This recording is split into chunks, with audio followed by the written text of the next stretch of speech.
ጭምር የተረጋጋ የውጭ ምንዛሬ ገበያ ያስፈልገናል ያሉት አቶ መርዕድ ፍቅረ ዮሐንስ ይህም ለባንኮች ጭምር ያስፈልጋል ሲሉ አስረድተዋል። ምክንያቱንም ጭምር በመጠቆም ትልቅ ኢኮኖሚ ሪፎርም ነው ያደረግነው። በዚህ ውስጥ ግን እንደዚህ የብር ዋጋ ግን የሚንቀሳቀስብን ከሆነ አመኔታ ያሰጣል። ያ ደግሞ ለእኛም ጥሩ አይደለም። ምክንያቱም ብዙ ነገር መታሰብ አለበት። አሁን የምትመለከተው ይሄ ግብይት የሚያሳይ ምንድን ነው? በሲስተም ውስጥ ዲማንድ አለ። ባንኮቹ ጥሩ ኮሚሽን ማግኘት ይፈልጋሉ። ኦፍኮርስ ሁሉም ባንኮች አይደሉም፣ ግን ጥሩ ኮሚሽን ያስገኛል። ግን እንደ ሎንግ ራን አት ሴም ታይም ምንድነው የሚያደርገው? አሁን መስከረም ላይ ሲመጣ የብድር ካፑ ወይም የብድር ጣሪያው 18% ይነሳል። እዛን ጊዜ ሲነሳ የብር ዋጋ ስንት ሊገባ 120፣ 170፣ 180፣ 200 ገብቷል አባባል። ይሄ ነገሮች ራቅ ተብሎ መታሰብ አለባቸው። አንድን ገበያ የተረጋጋ የሚያደርገው አንደኛ ፕሬዲክቲቢሊቲ መኖሩ፣ ሁለተኛ ደረጃ በአቅርቦትና በፍላጎት መካከል ያለው የገበያ ሂደቱ ጤናማ መሆኑ ብቻ ሳይሆን መረጃው ግልጽ። ከወራቶች በፊት የኢኮኖሚ ማሻሻያ ሲደረግ የተረጋጋ የገበያ ስርዓትና የተረጋጋ የውጭ ምንዛሬ ግብይት ኢትዮጵያ እንዲኖራት ነው ድፍረት የተሞላበት ውሳኔ የተወሰነው ያሉት አቶ መርዕድ የብር የመግዛት ዋጋ በዚሁ ከቀጠለ ገበያው ጭምር አመኔታ ያጣል ሲሉ ተናግረዋል። ማድረግ ያለብን ነገር ምንድን ነው? አሁን ኢኮኖሚ ውስጥ የሊኩዲቲው ወይም የክሬዲት ካፑ የብድር መጠኑ መገታቱ አንደኛ ኢኮኖሚ አክቲቪቲውን ቀዝቀዝ ጋብ እንዲል አድርጎታል። ለምን መንግስት ይህንን ነገር እያደረገ ያለው? ለምንድን ነው? አዲሱ ገንዘብ ፖሊሲ ስርዓት ላይ እንድንገባ። አዲሱ ገንዘብ ፖሊሲ ስርዓት ላይ ስንገባ ሁሉ ነገር በወለድ መጠን ነው የሚተመን አይደለ? ለዛ ነው የብድር መጠን ወለዶች እየተስተካከለ ያለው። መስከረም ላይ ሲመጣ ይህንን 18% ብድር ገደብ እናነሳዋለን። የዛን ጊዜ ስናነሳው ሁሉም ሰው መበደር ይችላል። የዛን ጊዜ ሲበደር ብር ላይ ጫና ይፈጥራል። ይህንን ነገር ታሳቢ ማድረግ አለበት እና አንዳንዴ ሾርት ተርም የምናስባቸው ነገሮች ወደፊት ለምንሄደው ረጅም ርቀታችን በጣም ያደናቅፈናል። ይሄ ደግሞ እኛ ማህበረሰቡን ብቻ ሳይሆን ባንክኑም ፋይናንሻል ስርዓቱንም ነው የሚጎዳው። የአንድ ኢኮኖሚ ህልውና የሚገለጸው መረጋጋቱ በጣም ወሳኝነት አለ። ፕሬዲክቲቢሊቲ በጣም ወሳኝነት አለ። የኮሚሽኑ ክፍያ ይስተካከል ማለት ባንኮች ለሚሰጡት አገልግሎት ክፍያ ይጠይቁ ማለት አይደለም የሚሉት የፋይናንስና ኢንቨስትመንት ባለሙያው አቶ መርዕድ ፍቅረ ዮሐንስ የሚጠይቁት ክፍያ ግን ገበያን ያማከለ ይሁን ማለት ነው ብለዋል። የተጋነነ የአገልግሎት ክፍያ የብር ዋጋና ገበያው እንዲዛባ ሊያደርግ እንደሚችል በመጠቆም አሁን በገበያው ላይ የሚታየው የብር የመግዛት አቅም መዋዠቅ ለዋጋ ንረትና ለባንኮች አቅም ማነስ ምክንያት ስለሚሆን ጉዳዩ በአግባቡ መታየት አለበት።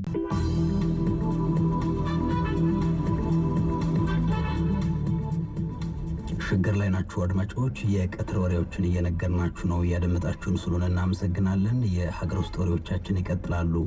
የረቢ ደረቅ ቆሻሻ ኃይል ማመንጫ ስራውን እየሰራ ያለው በአመት 250 ሚሊዮን ብር አካባቢ እየተደጎመ ነው ተባለ።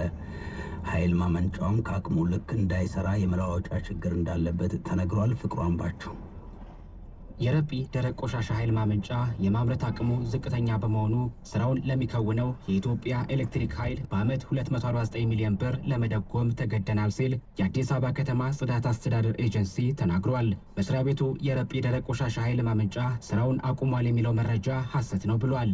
የኃይል ማመንጫው የማምረት አቅሙ ከመደበኛው ዝቅ ያለው በማሽነሪዎች የመለዋወጫ እጥረት ሳቢያ እንደሆነም ሰምተናል። የአዲስ አበባ ከተማ ጽዳት አስተዳደር ኤጀንሲ ዋና ዳይሬክተር እሸቱ ለማ የረቢ ደረቅ ቆሻሻ ኃይል ማመንጫ የማምረት አቅሙ ዝቅተኛ በመሆኑ ስራውን የሚከውነው የኢትዮጵያ ኤሌክትሪክ ኃይል እየከሰርኩ በመሆኑ ስራው አላዋጣኝም የሚል ቅሬታ በማንሳቱ በአመት 249 ሚሊዮን ብር ከተማ መስተዳደሩ እየከፈለው ነው ብለዋል። የዌስት ኢነርጂ ረቢ ዳታ ይዘው መስራት እየሰራ ነው። አሁንም እየሰራ ነው። ዛሬም እየሰራ ነው። ይሄ ዌስት ኢነርጂ መጀመሪያ ሲቋቋም በቀን 1400 ቶን ደረቅ ቆሻሻን ያቃጥላል ተብሎ 1400 ቶን። ያ ማለት በከተማችን የሚመነጨው አጠቃላይ 50% ያቃጥላል፣ ወደ ኤነርጂ ይቀይራል ተብሎ ነው የተሰራው። ነገር ግን አሁን በዛ ልክ አይደለም። የተለያዩ ፍላክሽኖች አሉ። እንግዲህ እንደ በዋናነት ይሄን ኦፕሬሽኑን የሚሰራው የፌዴራሉ መብራት ኃይል ነው። ያም ሆኖ ግን እነሱ የሚያነሱት ጉዳዮች አሉ። በፊት ከቆሻሻ ጥራት ጋር የሚነሱ ጉዳዮች አሉ። አሁን አብዛኛዎቹ ችግር ተፈቷል፣ እዛ አካባቢ አይደለም። ነገር ግን ይሄ ቴክኖሎጂ በጣም ትልቅ ቴክኖሎጂ፣ በጣም ዘመናዊ፣ በጣም ሶፊስቲኬትድ የሆነ ቴክኖሎጂ ከመሆኑ ጋር ተያይዞ ሲበላሽ በቀላሉ ስፔር ፓርት አይገኝም። እንግዲህ እንደ አፍሪካም 1-3 ሀገራት ብቻ ናቸው እንደዚህ አይነት ቴክኖሎጂ ያላቸው። በጣም ዘመናዊ ነው። በጣም ትልቅ ቴክኖሎጂ ነው። ስፔር ፓርት በቀላሉ ካለማግኘት ጋር ተያይዞ አንዳንድ ጊዜ ቻሌንጆች ይመጣሉ። ያኔ አጠቃላይ ወደ 49,000 ቶን ደረቅ ቆሻሻ ወደ ሀብትነት ቀይረናል። 49,000 ቶን 49,000 ቶን ማለት አዳማ ከተማ በ6 ወር ውስጥ የሚያመነጨውን ቆሻሻ ማለት ነው። አንድ ዌስት ኢነርጂ ፋሲሊቲ ነው።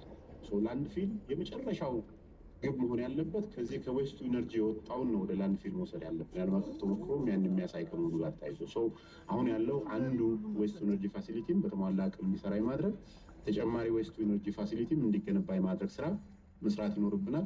ኤግዚስቲንግ ያለን ደግሞ የቆሼ ላንድ ፊሉን ማኔጅ ማድረግና በኤንቫይሮንመንቱን ፖሉት እንዳያደርግ በአካባቢ ያሉ ሰዎችንም ጭምር ሞትና የሞት መንስኤዎች በአግባቡ አለመሰነዳቸው ለጤና ስርዓቱ እንዲሁም ለሚወጡ ፖሊሲዎች ትግበራ እንቅፋት ሆኗል ተባለ። ይህን ያሻሽላል የተባለና የተሟላ የዜጎች ጤና መረጃ ለመፍጠር የሚሰራ ፕሮጀክት ይፋ ተደርጓል። ምህረት ስዩም በኢትዮጵያ ከሚወለዱ ህጻናት የልደት ምዝገባ የሚያደርጉት 37 በመቶዎቹ ናቸው ተባለ። በሀገሪቱ ከሚከሰቱ ሞቶች ደግሞ 16 በመቶዎቹ ብቻ እንደሚመዘገቡ ተነግሯል። ለዚህም የተሟላ የዜጎች የጤና መረጃ እንዲኖርና የውልደት ሞት እንዲሁም ሌሎች ቀላጠፍ የሚያግዝ ፕሮጀክት ይፋ ተደርጓል። በሀገሪቱ በጤና ተቋማት ከሚመዘገቡ ሞቶች ውጪ አብዛኛዎቹ ምክንያታቸው እንደማይታወቅና ይህም ለበሽታንን ክፍተት ይሞላል፣ የህብረተሰብ ጤና አደጋዎችን ያስችላል ተብሏል። ፕሮጀክቱ ህዝብን የተመለከቱ ተግባራት ለማከናወን የሚያግዝ እንደሆነም ተነግሯል። ኢምፓክት HDSS ኢትዮጵያ የተባለው ፕሮጀክት በኢትዮጵያ በልደት ሞትና